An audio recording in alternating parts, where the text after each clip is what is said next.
السلام علیکم، میں ہوں اسما نواز اسپیشل ویلاگ کے ساتھ، اور سب سے بڑی اور سب سے اہم خبر دینے کے لیے اس وقت ہمارے ساتھ موجود ہیں نادر بلوچ صاحب۔ ایک کردار ہے انمول عرف پنکی۔ یہ ہے کون؟ اس کا بنی گالہ سے کیا تعلق ہے؟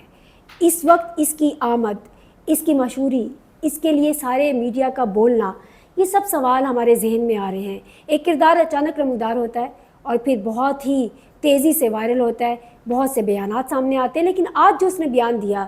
اس نے سب کو چکرا کے رکھ دیا۔ یہ بیان کیسے، کیوں، کہاں سے آیا، اس بارے میں بات کریں گے نادر بلوچ صاحب۔ یہ کیا خبر ہے نادر صاحب؟ بہت شکریہ اسما، آپ نے اس بلاگ میں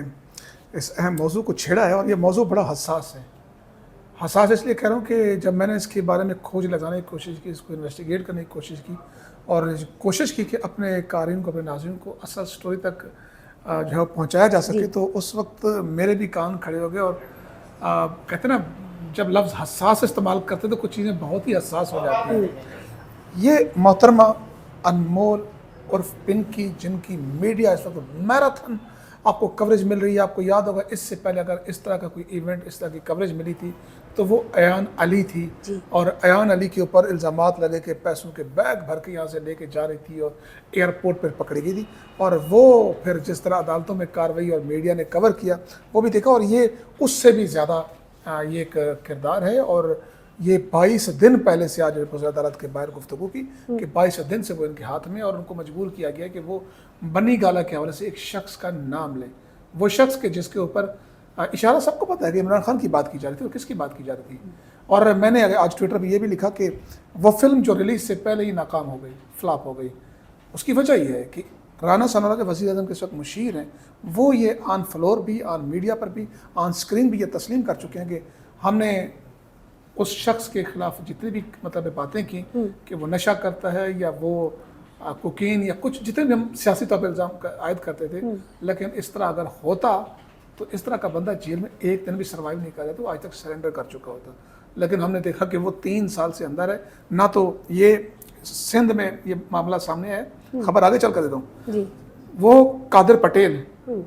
جو وزیر تھے، وفاقی وزیر تھا، یہ جو پی ڈی ایم کی حکومت تھی اس وقت، اس نے بھی الزامات لگائے تھے۔ اور عمران خان صاحب ایک سوال ذہن میں آتا ہے لوگوں کے لیے،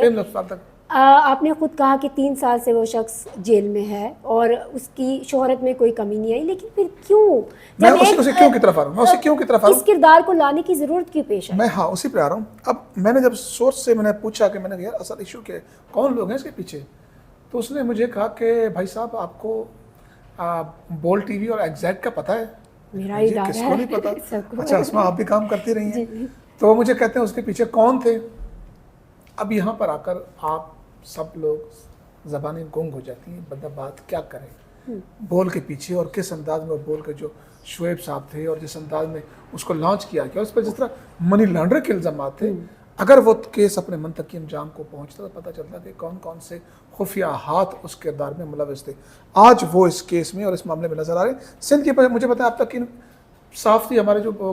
یہ صحافی جو خبریں تھے، جناب فلاں سیاستدان کا نام بھی، فلاں کا بھی نام، کیا مجھے بتائیں کہ جو تھانے میں جو ایک انیشل ایک انکوائری ہے، اس کی تفتیش کبھی میڈیا ایتھکس میں، اس کے رولز میں ہے کہ وہ اسکرین پر اس طرح بغیر کسی ایک ملزم کے الزام کی بنیاد پر، کہ جو عدالت میں ابھی ثابت بھی نہیں ہوا، عدالت میں چلان کا حصہ بھی نہیں بنا، عدالتی کارروائی کا حصہ بھی نہیں بنا، آپ اس کی کیا کہتے ہیں، اس کی ایسی کی تیسی پھیر دیں؟ یہ تو بہت بڑا جرم ہے، اور یہ ہمارے صحافی کر رہے ہیں، ہماری صفوں کے اندر کر رہے ہیں۔ اور آپ نے دیکھا کہ آج بھی میں جب دیکھ رہا تھا کہ روزنامہ چند کیا لکھتا ہے کہ جناب موبائل فون سے 800 سے زیادہ نمبر نکلے، اور بھائی میرے موبائل میں 2000 نمبر ہے، سو واٹ، 200 کا تعلق نمبروں کا تعلق، یہ انویسٹیگیشن ہے ماشاءاللہ، 200 کا تعلق سندھ سے ہے۔ تو وہ جو آپ تعلق کی بات کر رہے تھے، وہ تعلق یہی ہے کہ جو مبینہ طور پر باتیں کی جا رہی ہیں کہ جناب 28ویں ترمیم ہے، اور 28ویں ایک رائڈر کمپنی مشہور ہے، اس کا بھی نام آ رہا ہے، اس کے حوالے سے آپ کے پاس کیا خبر ہے؟ کیا واقعہ دیکھیں، میں کمپنیاں ہوں، افراد ہوں، شخصیات ہوں، انڈیویجولز ہوں، میں بطور صحافی ان کے اوپر کوئی بھی انگلی نہیں اٹھا سکتا، تا وقت یہ کہ ان کو آپ پولیس چلان کا حصہ بنائیں، عدالتی کارروائی کا حصہ بنائیں، کورٹ میں لے کر آئیں، اور ان پھر الزامات کو ثابت بھی کریں، کیونکہ جن پہ الزامات لگ رہے ہیں انہیں پہ ڈیفینڈ کرنا ہی نہیں کرنا، انہیں بھی ان تفتیشی افسران کے بقیے ادھیڑنے، تو اس سے پہلے ہم کیسے اس کو ڈسکس کر سکتے ہیں؟ تو یہ بیسیکلی ایتھکس ہے۔ لیکن بات وہی جو کیوں پہ آپ نے سوال ہے، میں اس کو ایڈریس کر دوں